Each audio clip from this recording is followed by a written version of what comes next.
Drag racing. One of the final bastions of grassroots motorsports.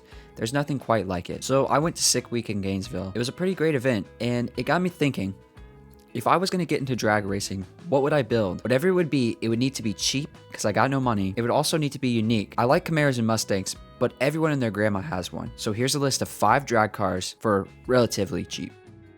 First up would be the Volvo, either the 240 or the 740. Volvos are the OG sleeper car. These Swedish bricks are light and built like tanks, and they're perfect for engine swaps.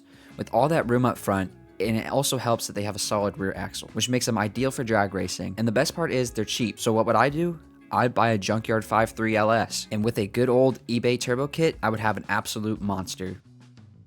Now, a pretty common trend at racing events is small car, big engine. A lot of 240s, MX-5s, and S2000s with big V8s under the hood. But a chassis you don't see much is the RX-8. The RX-8 is the unloved child of the RX-7, but I really think it doesn't deserve the hate. Yeah, the engine that came with these was unreliable and lacked power and tuning potential, but the chassis is great. But there's a few options. First and most cheap is to LS swap it. Now, it would be a tight fit, but it would work. The second option is to K-swap it. The K-series from Honda is known for its tuning potential. And the third option would be to 3-rotor swap it. Yeah, the way to make an RX-8 fast is to put the engine it should have came with from the factory. Now we get a little bit more DIY with a DF Goblin. Now kit cars are a great way to go fast because they hardly weigh anything. It's basically a DIY aerial atom. There's 2 engine options. The older V2 Goblin, the engine it was made for is the Chevy Cobalt SS. Known for its tuning potential, and with the lightweight, it makes this a weapon. The only problem is the Cobalts are getting harder to find. So DF came out with a new V2. This uses the Mark 7 Golf engine and transmission, and with a very capable engine ready to tune, the Golf is known for its supercar killing mod potential. So being able to put that combination in a lightweight rear-wheel drive package makes the DF Goblin hard to beat.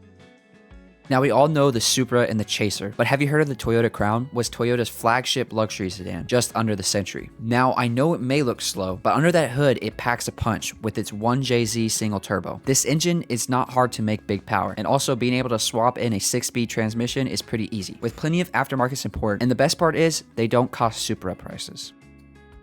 Last and certainly not least is the Geo Metro. The Geo was a car that existed. I mean, what can I say? It was a ugly, slow economy car from the 90s. But it has a secret weapon.